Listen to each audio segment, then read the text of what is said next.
코로나19가 가져온 우리 사회의 수많은 변화들. 특히 교육 현장은 사상 초유의 4월 개학과 온라인 대면 수업 등 그 어느 때보다 급격한 변화를 경험하고 있다. 말 그대로 예상도 준비도 되지 않은 미래를 직접 경험하고 있는 것이다. 교육 현장의 이러한 현실은 중장기적으로 진행하던 교육 패러다임의 변화를 보다 빠르게 진행하도록 요구하고 있다. 이미 4차 산업혁명과 인구 절벽 등 국내외 경제, 사회적 변화와 더불어 코로나19라는 변수가 등장한 것이다. 이를 위해 기존의 학력 중심이 아닌 역량 중심의 학습혁명이 얘기되는 상황이다. 교육이 학생들의 미래 삶 하나하나에 안전판을 마련하는 기능을 해야 한다는 것.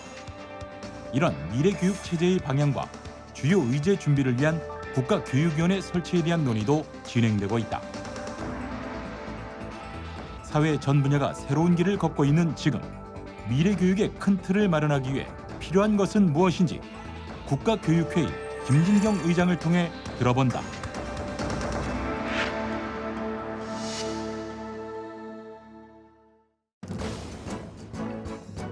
여러분 안녕하십니까? 최일구의 정말 진행을 맡은 최일구입니다. 코로나19로 우리 사회 각 부문이 큰 변화를 맞닥뜨리고 있는데요. 그중 하나가 원격 수업을 진행하고 있는 교육 부문입니다. 어떤 이는 우리 교육계가 준비되지 않은 미래를 맞았다고 표현하기도 하던데요. 100년을 바라보면서 진행해야 하는 교육 계획이지만 지금과 같은 시기일수록 더 다양한 측면을 생각하면서 미래를 준비해야 할 때인 것 같습니다. 국가교육회의에서 바로 이를 위한 사회적 협의를 진행하고 있다고 하는데요. 자세한 내용 알아보도록 하겠습니다. 대통령 직속 국가교육회의 김진경 의장 나오셨습니다. 안녕하세요. 안녕하세요. 네, 처음 뵙겠습니다. 네, 네. 반갑습니다. 국가교육회의 의장 이거보다는 사실은 뭐 시인이시면서 예. 베스트셀러 동화 작가시기로 해서 예. 시인과 작가가 더 마음에 편하시죠? 그렇죠. 당연히요. 국가교육회의는 어디 있어요? 지금 정부종합청사 3층에 광화문청사 광화문에. 3층에 있습니다. 예. 예. 뭐 무보수 명예직이신 거죠? 예, 의장은 명예직입니다. 예. 밑에 직원들은 공무원들이고요. 네. 먼저 국가교육회의 좀 낯설어요. 그래서 예, 많은 분들도 이제 생소하게 생각하실 텐데 예. 우선 국가교육회의가 어떤 일을 하는 곳인지 소개 좀 부탁드릴게요. 예, 예. 그 지난 정부에서도 정부마다 교육계획 기구들이 있었잖아요. 뭐 교육개혁위원회, 교육혁신위원회. 기본적인 성격은 그런 기구라고 보시면 됩니다. 예. 대통령 자문, 교육계획 대통령에게 자문하는 기구고요. 근데 왜 이름이 회의예요? 무슨 뭐 위원회 이렇게 안 하고? 이름이 이제 국가교육회의로 붙은 거는 주요 임무를 국가교육위원회를 만드는 임무를 받았기 때문에 국가교육위원회는 이제 정권 차원을 넘어서서 사회적 합의에 기반해서 큰 어떤 교육의 틀을 바꾸기 위한 법률 기구를 지금 만들려고 하는 거죠. 네. 그래서 이제 명칭을 그 사회적 합의라는 개념을 강조하기 위해서 국가교육회의라는 이름을 아, 붙였습니다. 그렇군요. 이 국가교육위원회 설치가 또 문재인 대통령의 이제 공약이기도 예, 예. 하는 건데, 예. 그러니까 위원회를 만들어내기 위한 어떤 산파 역할을 하는 예, 그렇죠. 기구다. 그래서 예. 거버넌스다. 예. 그래서 이제 국가교육회의다 이렇게 예. 명칭을 붙이셨다 이런 얘기군요. 그 지금까지 했던 일들 중에서 어떤 국민들한테 소개해주고 싶은 국가교육회에서 했던 일 중에서요? 일기에서는 그때 이제 대입 문제가 한참 시끄러웠잖아요. 그래서 대입 문제에 대한 공론화를 의뢰받아서 공론 조사를 해서 그 대입의 뭐 수능 비율 뭐 이런 거에 대해서 그 국민 의견을 수렴해서 이렇게 권고안을 냈었죠. 2018년에 대입제도 개편 공론화 예, 말씀하십니다. 그렇습니다. 그리고 이제 작년에는 이제 큰 어떤 그 교육 개혁의 방향을 잡기 위해서 2030 미래교육 체제를 수립하는 그런 작업을 했습니다. 그래서 네. OECD하고 함께 협력해서 국제 컨퍼런스를 하면서 그걸 정리해 냈었죠. 네. 쭉 작업을 해서요. 2030이라면 어떤 개념을 말씀하시는 거죠?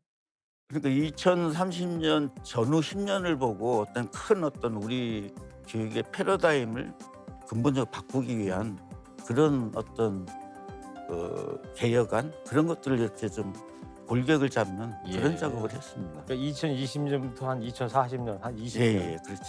그렇군요.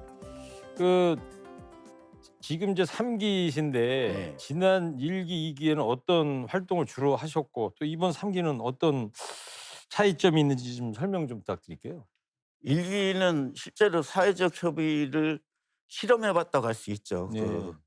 아주 이해관계가 복잡하게 얽히는 대인 문제를 갖고요. 교육 그러면 뭐 끝이 예. 없지 않습니까? 그리고 이기 때는 아까 말씀드렸듯이 2030 어떤 방향으로 이게 그 개혁 방향 교육을 바꿀 건가 이 큰 틀의 작업을 해서 이제 국제 컨퍼런스를 했었고요. 네.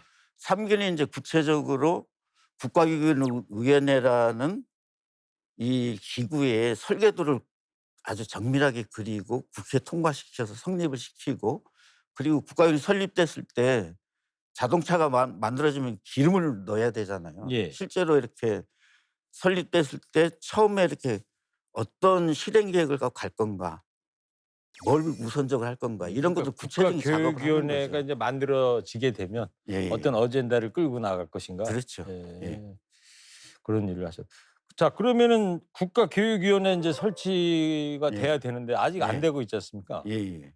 지난 20대 국회에서 그 법률안을 제기해서 쭉 논의가 됐었는데 20대 국회 상황이 굉장히 안 좋았잖아요. 네. 그래서 21대에 다시 그걸 조금 법률을 좀 더 정밀하게 다듬어서 재발의를 하고 네. 그 이제 국회 과정을 거쳐서 통과가 되면은 준비단이 구성이 됩니다. 준비단이 구성돼서 한 6개월 동안 작업을 해서 국가위원회가 출범하게 되죠. 예. 그러면 이제 20대 국회 이제 끝났는데 예, 그때 계류 중이다 이제 국회 20대 회기 종료되면서 이제 자동으로 폐기됐죠. 예. 폐기가 됐고. 자 이번에는 뭐 21대 국회가 새로 이제 시작이 됐으니까 예, 예. 이번에 어떻게 법령 통과가 어떻게 예측을 하고 계십니까?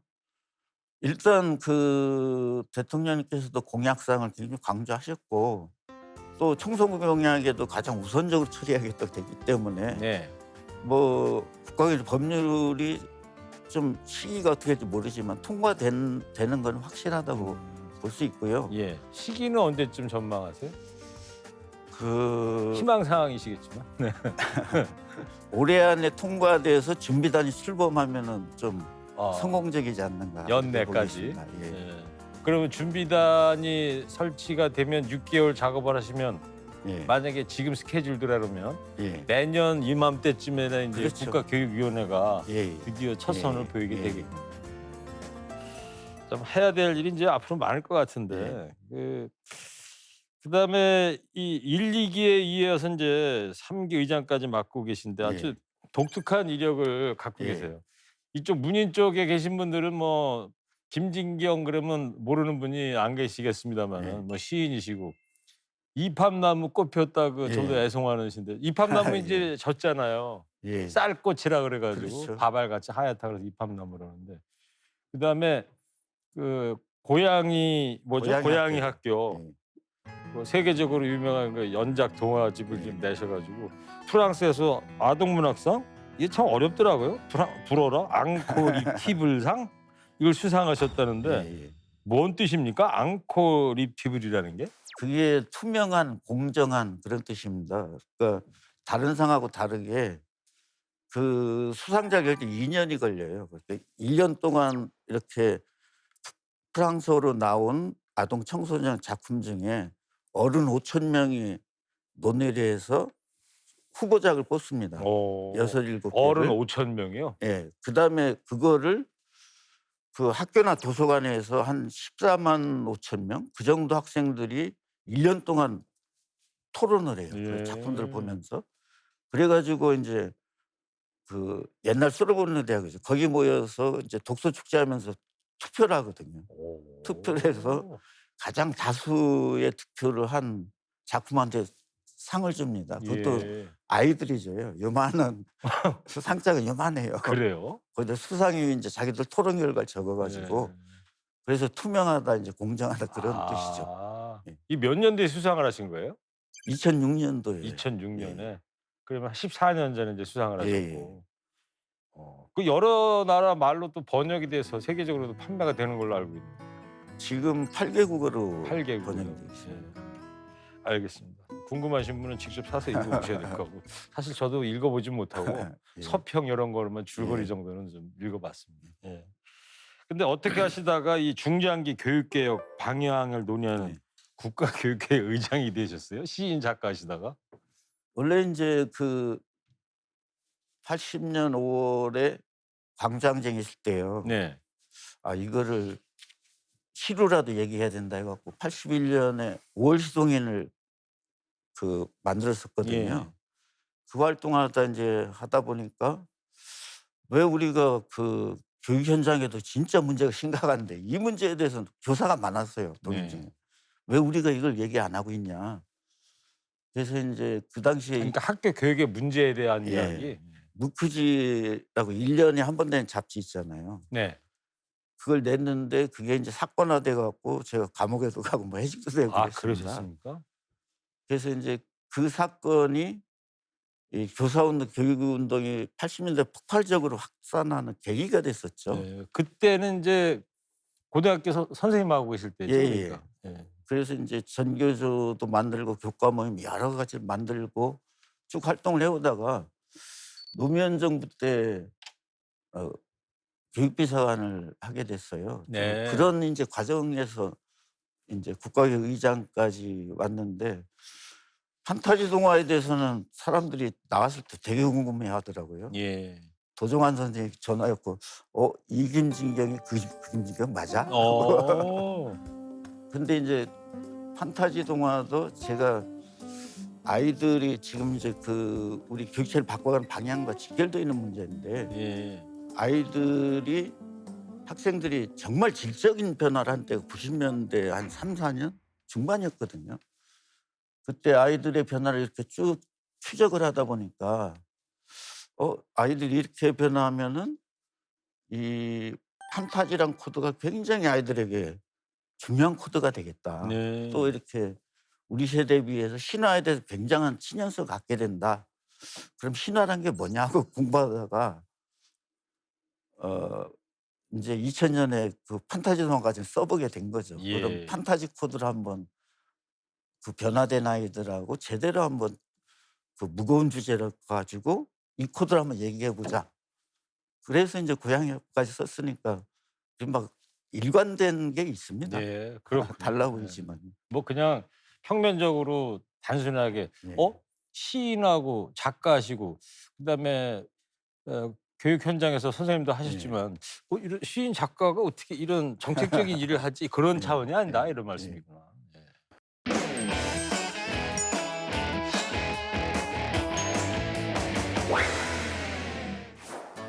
코로나19로 인한 온라인 개학과 화상 수업 등 제도권 교육의 틀이 바뀌고 있다. 사회의 변화에 따라 준비되어 온 미래 교육의 도입이 크게 앞당겨진 것이다.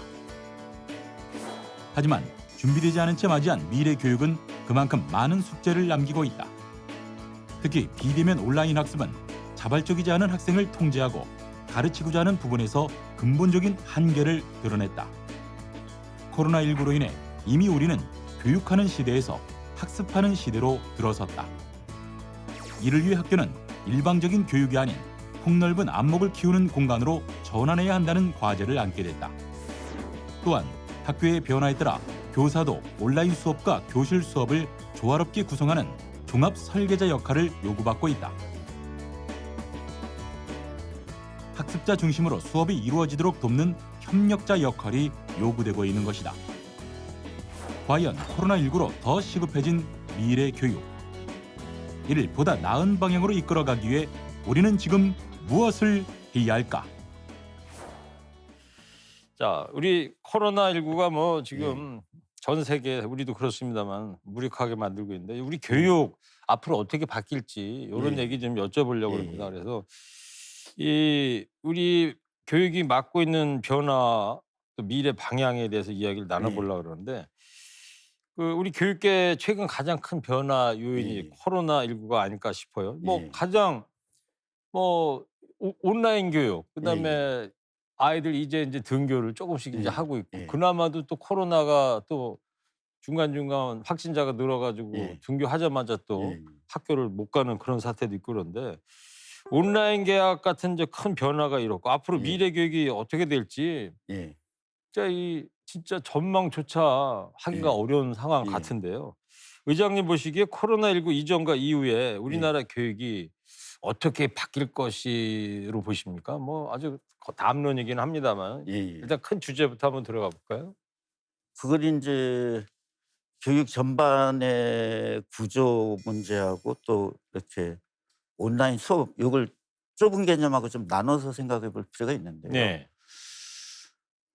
전반적인 이렇게 교육 체제 변화 이 차원에서 보면은 코로나가 제기한 문제가 사실은 교육 쪽에서 보면 이미 90 년대 후반 특히 인제 IMF 관리 체제 지난 2000 년대 이미 왔습니다. 아 그래요? 그런 변화 요구가요. 그게 어떤 거냐면은 그 이전까지는 국민들의 교육에 대한 기대가 '아 우리 아이가 교육에서 성공해서 계층 상승했으면 좋겠어.' 개천에서 용난다. 예. 흔히 그거 그런 아닙니까? 개념이 이제 강했는데 2000년 특히 인제 IMF 관리체제 넘어서면서 그 국민들의 교육적인 기대나 동력이 달라졌습니다. 그건 네. 뭐냐면 이제는 불안감이에요. 추락에 불안감. 대한 불안감.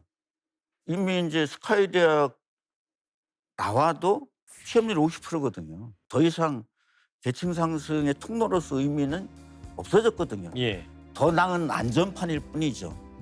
그러니까 인제 그 교육의 동력이 상승에 대한 욕구에서 불안감, 그 안전판을 없애는 요구 일로 이미 바뀌었다는 거죠. 네. 그걸 인제 독일의 울리백 같은 데서 위험사회라고 하는데 그러니까 산업사회에서 숨겨져 있던 큰 위험들, 국가도 통제할 수 없고 세계도 통제가 안 되는 위험들이 전면화되는 우선 인제 대량 실업의 위험, 인공지능 자동으로 진전되니까요. 그리고 핵 문제도 상당히 일상화되고 있잖아요. 그리고 인제 코로나19도 환경 파괴에서 결국엔 오는 건데 이런 전염병이라든지 이런 큰 위험들이 일상화되는 그런 사회로 넘어왔다는 거죠. 네. 그러면서 이렇게 국민들의 요구가 교육에 대한 요구가 '미래 삶에 대한 더 나은 안전판을 좀 얻고 싶다. 교육을 통해서.' 이렇게 바뀌었다는 거죠. 그래서 그런 필요성이 제기됐었는데 그게 인제 끝까지 와서 '아 인제 전반적으로 이렇게 갈 수밖에 없구나.' 하고 국민적으로 인식되고 그렇게 갈 수밖에 없는 그런 것을 인제 보여준 게 코로나19 사태라고 볼 그러면은 수 있는 이미 우리 교육의 어떤 변화의 바람은 지금 코로나19 이전인 예. 2000년대부터 불기 시작했던 그렇죠. 것이다. 그걸 인제 완성을 시스템 바꿔 진짜 그렇게 가도록 만들어야 이제는 어쩔 시스템이 수 온 거죠. 없이 패러다임을 바꿀 수밖에 없는 예예. 그렇죠. 그런 시대가 왔는데 마침 또 코로나19가 기름을 부었다. 예예. 요렇게 좀 이해를 하면 될까요? 예. 예. 그러니까 코로나19가 만약에 안 왔어요. 예. 안 왔어도 이렇게 가야 될 상황이 안 왔어도 코로나19와 상관없이 국가교육에서는 그런 방향을 준비하고 있었습니다. 네. 근데 인제 이게 오니까 사회적으로 국민적 인식이 되고 동력이 붙어서 좀 갈 수 있는 조건이 된 거죠, 예. 실질적으로. 그래서 인제 국가교육회의도 만들고 인제 국가교육위원회도 인제 예, 만드시려고 그러는 것 같은데 예. 만약에 이런 작업을 안 해요. 그냥 있어요. 예. 그러면 어떻게 될까요? 우리 사회가? 그러면은 이런 준비를 만약에 안 하고 있다 그러면.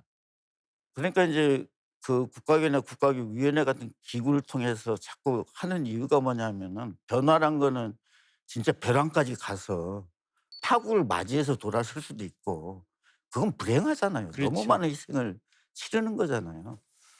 그런데 인제 국가교육위원회도 이런 개혁 기구를 만든다는 거는 파국까지가 너무 많은 희생을 치르기 전에 미리 이런 흐름을 잡아서 인식을 공유해서 방향을 틀자. 알겠습니다. 이런 취지에서 인제 예 저 구성하고 하는 거죠. 어쨌든 새로운 패러다임이 인제 시작이 돼야 되는 때가 예. 코로나19 아니더라도 인제 했어야 되는데 예, 인제 그렇죠. 시작을 하는 거다. 예. 그리고 지금 우리 사회가 이 뭐 온라인 개학과 원격 예, 예. 수업 이게 비단 우리 학교 교실에서만 하는 게 아니지 아 않습니까? 그렇죠. 뭐 회사라든가 예. 그다음에 뭐 공공 조직에서도 예, 원격 예. 회의가 지금 이제는 낯설지 않은 예. 그런 세상이 됐단 말이죠. 예, 마치 예. 옛날에 우리가 공상과학용에서 보던 예, 그렇죠. 그런 시대가 예, 온 것 예. 같은데 이 부분은 어떻게 될 것 같습니까? 온라인 수업이나 이런 부분들이 앞으로 계속 예. 코로나19하고 상관없이 쭉 갈 거라고 보세요? 어떻게 보세요? 코로나19가 인제 교육 차원을 넘어서서 전반적으로 보면은 진실의 순간이었다는 생각이 들거든요. 진실의 순간? 예. 이제까지 숨겨져 있던 본 모습이 전면적으로 드러나는, 오. 미국이 선진국이야 보고 있었는데 또 그 실상이 전면으로 드러났잖아요. 마찬가지로 이번 온라인 계약을 통해서 우리 교육의 민낯이 이렇게 전면적으로 드러난 측면이 어 있어서 그 부분들이 인제 개혁 정책을 할 때 상당히 구체화시킬 수 있는 부분이 있는 것 같고요. 그리고 인제 온라인 수업과 관련해서는 앞으로 인제 우리가 고민해야 될 지점이, 이게 기본 학습 능력이 산업사회에서는 뭐 굳이 안 갖춰도 먹고 살 수 있는 거였습니다. 네. 근데 지능사회로 오면은 기본 학습 능력을 안 갖추면은 그 사회 도태되게 돼 있어요. 그래서 인제 고민이, 우리 학생들에게 모든 아이들이 기본적인 학습 능력을 갖추도록 거의 인권 개념에 가까워졌다고 볼 수 있는 거죠. 네. 기본 학습 갖추는 문제가. 무슨 개념이? 인권 개념에 가까워졌다고 보는 인권이다? 거죠. 이거를 갖추지 않으면은 지능정보선 정상적인 인간의 삶을 사는 게 불가능하니까요. 그런 부분에 대한 고민을 많이 해야 될 것 같고요. 네. 그다음에 인제 디지털화 돼 갈 때, 그러면 인제 그 문화적 환경, 가정 환경이 좋은 데서는 디지털 조건도 굉장히 좋을 수 있고 익숙할 수 그렇겠죠. 있고. 인터넷 속도도 빠른 예. 집이면 근데 더 인제 좋고.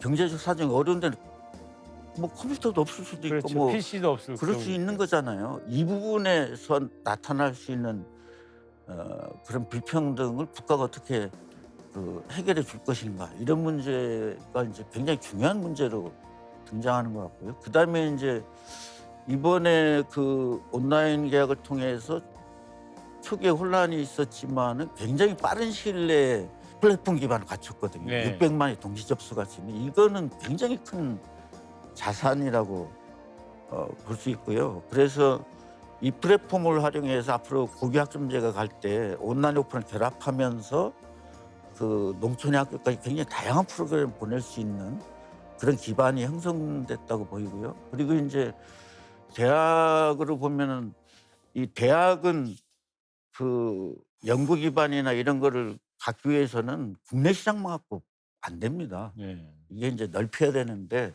이런 플랫폼 기반을 가지고 적어도 이렇게 아시아권의 그 온라인상의 그런 기반들을 형성하고, 또 이제까지 그 소프트웨어들을 다 이제 갖다 쓴 거잖아요. 예. 근데 600만 정 독시 접속이면 우리가 그걸 개발해서 독자적인 걸 갈 수 있는. 갖다 썼다는 건 그 다른 나라 거 이렇게 그렇죠. 썼다 이런 예, 말씀이죠. 예. 예. 그러니까 우리가 독창적인 콘텐츠를 개발해야 된다. 그 굉장히 중요한 어떤 기회가 된다고 봅니다. 예.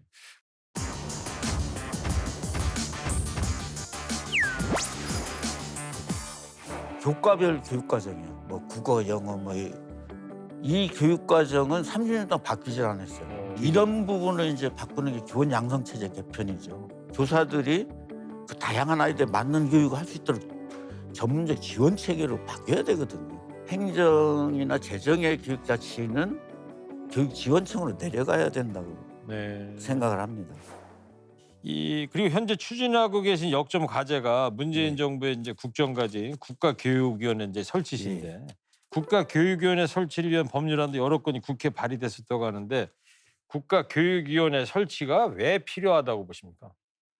크게 보면은 이 4차 산업혁명이라는 큰 어떤 과학기술상의 변화, 사회 변화가 일어나고 있잖아요. 예. 급격하게. 그것이 이제 미래 삶을 완전히 바꿔버리거든요. 그러니까 이전에 산업사회에서는 찰리 채플린의 그 모던 타임스에 나오듯이 큰 컨베이어에서 정해진 역할에서 평생 동안 매뉴얼대로 이렇게 하면 그렇죠. 됐는데, 이제 인공지능이 전면화된 사회에서는 그런 정해진 매뉴얼 대로 하는 거는 기계가 다 대체해 버리거든요. 예. 그럼 이제 인간이 할 수 있는 역할은 굉장히 고도의 그 사고 또 창의 또 사람과 관계 맺는 것 이런 것들을 인제 해야 되는 그런 상황이고 또 인제 평생 동안 굉장히 여러 직업성을 갖게 돼 예, 있잖아요. 그렇죠. 이 삶을 스스로 개척해 나갈 수 있는 힘을 길러 줘야 되기 때문에 음. 이 산업사회 교육과 완전히 달라져야 된다는 네. 거죠. 그 저희 때만 해도 뭐 평생 직장 뭐 어디 그렇죠. 회사 예. 들어가면 예예. 이제 이런 세상이 아니라는 거죠. 그렇죠. 이미 그렇게 좀 변화가 되고 있지 않습니까, 우리 예예. 사회가? 그래서 자기 삶의 의욕을 가지고 자기 삶을 스스로 기획하고 필요한 관계를 맺어 나가고 이런 능력들이 지식 못지않게 중요해지고 그런 있는 역할을 거죠. 학교에서 가르쳐야 된다. 그런 능력을 길러줘야 되는 거죠. 네. 그리고 인제 아까 말씀드렸듯이 큰 위험들이 전면화되는 위험 사회로 왔지 않습니까? 네. 이 위험에 대응하는 거를 혼자서 대응할 수가 없는 거죠. 이 코로나 사태 보듯이요. 이 사회 구성원들이 정말로 그 공동체 의식을 가지고 서로 협력체를 구축하고 이런 걸 통해서만이 극복하지 않으면은 삶 자체가 위기에 몰려버릴 수 있는 거거든요. 그렇죠. 그래서 그런 것도 학교가 이렇게 그런 역량도 길러줘야 되기 때문에 큰 어떤 변화가 이렇게 필요한 거죠. 음. 근데 인제 이 변화를 구체적으로 일으키기 위해서 아까 말씀드렸듯이 교육 제도를 개혁해야 되거든요. 근데 교육 제도는 그 하나하나마다 엄청난 기득권이 있습니다. 그래서 이거를 국민적 합의를 형성해서 넘어서 실제로 넘어서면서 이걸 개혁해 나가는 예. 이런 과제를 해야 하기 때문에 그거는 한 정부가 감당 굉장히 어렵습니다. 그래서 정권상을 넘어서는 상당히 독립적인 법률기구를 만들어서 이 변화를 이루어내기 위해서 실제로 만드는 기구가 이제 국가교육위원회죠. 그래서 예. 가장 중요한 게 아마 10년 단위 계획을 교육제도 개혁을 10년 단위 계획을 세워서 이걸 일관되게 사회적 합의를 형성하면서 밀고 나가는 음. 그런 거를 역할을 해서 정말로 인제 교육 현장에 정말로 학생 하나하나의 미래 삶에 대한 쪼끔씩 다른 어떤 안전판에 대한 요구를 충족시켜 줄 수 있는 방향으로 변화해 시키는 그런 과제를 알겠습니다. 수행하기 위한 겁니다.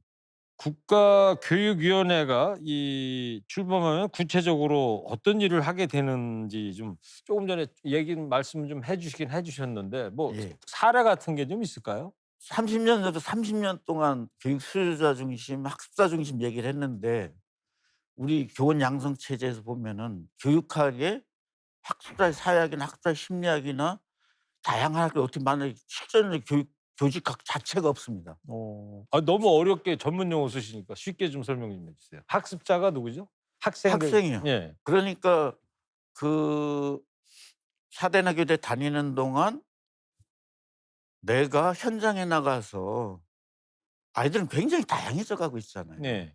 이 다양한 아이들을 어떻게 만나야 되는지, 얘들을 어떻게 이해해야 되는지 이걸 하나도 가르치지 않는다는 거죠. 대학교에서. 교육학에 그런 과목 자체가 교육학에서요. 없어요. 음. 거기서부터 인제 진짜 문제인 거죠. 예. 그리고 인제 그 교육과정 전체에서는 뭐 학사 중심으로 얘기해 놨는데 교과별 교육과정이요. 뭐 국어, 영어 뭐 이 교육과정은 30년 동안 바뀌질 않았어요. 산업사회 그대로죠. 그 학문 분야의 개론서 갖다가 이렇게 요약해 풀어 놓는 음. 하나도 안 바뀌었거든요. 이런 부분을 인제 바꾸는 게 교원 양성 체제 개편이죠. 이거 안 바꾸면 영원히 교육 안 바뀝니다, 사실은. 그렇군요.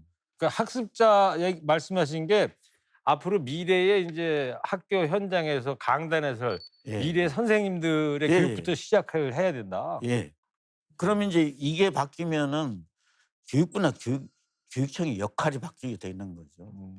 교육청은 진짜 학습자에 맞추려면은 지금처럼 관리 감독 기구가 아니라 진짜 자기 지역의 여러 다양성 가진 학생들에 맞는 보조 교과서도 막 만들고 그래서 교사들이 그 다양한 아이들에 맞는 교육을 할 수 있도록 전문적 지원 체계로 바뀌어야 되거든요. 그리고 인제 아마 길게 보면은 저는 행정이나 재정의 교육 자치는 교육지원청으로 내려가야 된다고 네. 생각을 합니다. 그리고 학교 시스템도 이제 그런 방향으로 전반적으로 바뀌지 않으면 위에서 감독하는 게 아니고 예. 현장을 밑에서 지원해주는 이런 역할을 해줘야 된다. 그럼요. 음. 그러지 않으면 그 불가능한 겁니다. 예. 말씀 듣고 보니까 초대 국가교육위원회 위원장님은 지금 우리 김진경 의장님이 하셔야 될 것 같은데요, 아무래도. 근데 제가 나이가 너무 많아 갖고요. 이 어려운 숙제를 해낼 수 있을까? 근데 어느 그렇죠. 분이 국가교육위원회 초대 위원장이 되실지 모르겠습니다만 이거 보통 일이 아니군요. 아마 국가교육위원회는 다른 정부기구와 다르게 맨파워가 막강하게 구성되지 않으면 이거 감당 못합니다. 그러니까요. 교육부 또 예. 막강 또 교육부를 상대로 해야 되는 건데 예. 뭔가 바꿔 본다는 게 예. 하여튼 뭐 잘 좀 해주시기 바랍니다. 어쨌든 간에. 말하자면 이렇게 그 시스템 개혁 전무 가려면은 작년에 검찰이 시끄러웠잖아요. 예. 그거 한 서너 개는 해야 되는 그런 거라고 보시면 됩니다. 예, 그럴 것 같네요. 예. 21대 이제 국회가 예. 이제 개원했는데 21대 국회에서 더불어민주당이 예. 21대 국회에서 가장 먼저 국가교육위원회법 처리하겠다는 이제 공약까지 예. 내걸었단 말이죠. 자, 설치 전망 뭐 이제 가능하다고 보시는 거고 예. 그런데 올해 국가교육위원회 설치를 꼭 이뤄내기 위한 전략과 포부가 있으시다면 어떤 것이 있을까요? 우선 이제 기본적인 거는 국가기관의 설계도를 진짜 누구나 이렇게 보면 이 역할을 하려고는 진짜 필요하겠다. 네. 이렇게 좀 정밀화하는 작업을 해야 되고요. 그리고 이제 이 차가 만들어져 가면은 어떤 길이든 잘 가겠다. 그런 핵심 의제들 초기할 그런 것들을 준비하는 작업을 지금 하고 있고요. 네. 그런 걸 가지고 이제 사회적 협약을 맺어가려고 합니다. 뭐 지자체라든지 뭐 기획자치체라든지 또 각 시민사회 이 부분에서 그래서 우리가 큰 방에 국가를 만들어서 이렇게 가자. 이거를 사회적 협약을 쭉 형성해서 그 힘을 가지고 이제 법이 통과될 수 있게 역할을 하고 통과되면 그 힘을 바탕으로 네. 국가에 갈 수 있도록 예. 그런 작업을 하려고 합니다.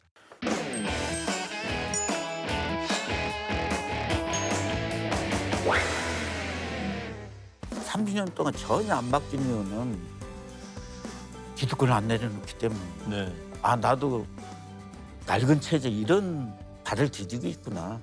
거기서 부끄러움을 느끼고 기득권을 조금씩 내려놓을 때 비로소 실질적인 변화가 네. 일어날 수 있는 거죠. 서로 이렇게 자기 성찰을 통해서 부끄러움을 느끼고 누군가 먼저 이렇게 기득을 조금씩 내려놓을 때 감동이 형성되면서 그게 계획을 완성시켜 나갈 수 있는 거라고 예.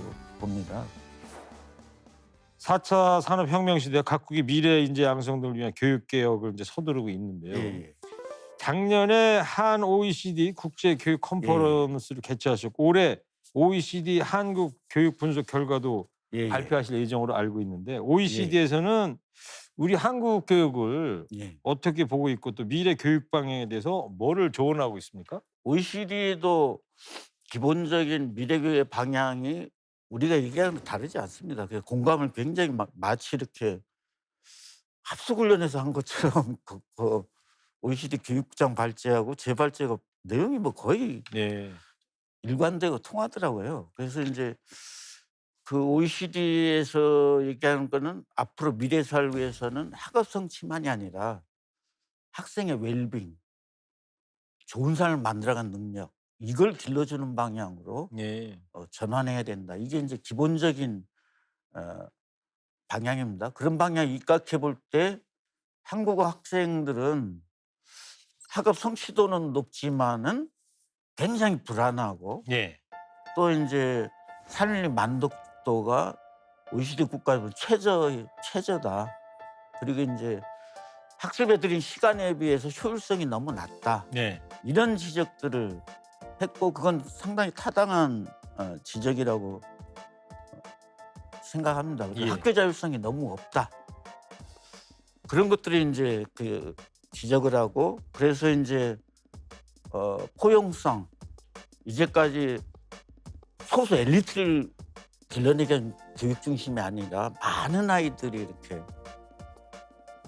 학업 그 성취를 높여나가는 그런 호영적인 것. 그리고 이제 교사가 단순한 매뉴얼화된 지식전수자가 아니라 고도의 지식전수자와 안내자가 돼야 된다. 그런 양성체제 개편. 네. 또 업무 조직이 너무 이렇게 상하 조직으로 짜여져 있는데 이걸 수평적으로 바뀌어야 된다든지, 또 책임성을 이제 동료와 그 이해 당사자들이 이렇게 수평적으로 함께 져야 되는 구조, 뭐 그런 것들을 이제 네. 충고를 했고, 올해 보고도 아마 그런 데 입각해서 나올 겁니다. 알겠습니다. 자, 국가교육회의 이제 2년째 이끌고 계신데요. 예. 자, 끝으로 우리 국민 여러분께 교육개혁과 관련해서 예. 요거는 꼭 좀 국민 여러분께서 알고 계셔야 되겠다. 예, 또 예. 당부드리고 싶은 거 예, 있으시면 말씀을 좀 해주시죠. 저는 이 30년 전에 이미 그 교육 수자 학수장이 얘기했는 30년 동안 전혀 안 바뀐 이유는 기득권을 안 내려놓기 때문입니다. 네. 그래서 저는 개혁의 출발은 분노지만 개혁의 완성은 부끄러움에서 되는 거다. 그러니까 누구나 기존 체제에서 기득권을 안 가진 사람이 없습니다. 정도 차이일 뿐이지. 그렇다면은 자기 성찰을 통해서 나도 낡은 체제 이런 발을 디디고 있구나. 거기서 부끄러움을 느끼고 기득권을 조금씩 내려놓을 때 비로소 실질적인 변화가 네. 일어날 수 있는 거죠. 그리고 그런 부끄러움이 저는 감동 없이 개혁이 되는 거 아니거든요. 서로 이렇게 자기 성찰을 통해서 부끄러움을 느끼고 누군가 먼저 이렇게 기득을 조금씩 내려놓을 때 감동이 형성되면서 그게 개혁을 완성시켜 나갈 수 있는 거라고 봅니다. 그래서 그런 자기 성찰과 우리가 부끄러움 이걸 함께 그래서 공감을 넓혀 나가는 그런 작업들이 됐으면 좋겠습니다. 알겠습니다. 예. 자, 우리 교육의 개혁과 변화를 위해서는 국민적인 공감이 예, 먼저 그렇죠. 돼야 된다. 예. 앞으로 저 국가교육위원회가 이제 이 국회 통과해서 법률이 예. 만들어지고 시작하면 예. 앞으로 우리 국가 교육 개혁의 주춧돌을 놓고 계신 분입니다. 예. 네. 지금까지 김진경 국가교육회의 의장과 이야기 나눠봤습니다. 오늘 시간 내주셔서 감사합니다. 예, 감사합니다. 코로나19라는 초유의 상황은 교육 또한 가보지 않은 길을 가게 만들고 있습니다. 예상하지 못한 상황이지만 이번 기회에 사회 전 부문의 역량을 모아서 미래 교육을 위한 큰 방향이 마련되기를 바라는 마음입니다. 저는 다음 시간에 다시 찾아뵙겠습니다. 시청해주신 여러분 감사합니다.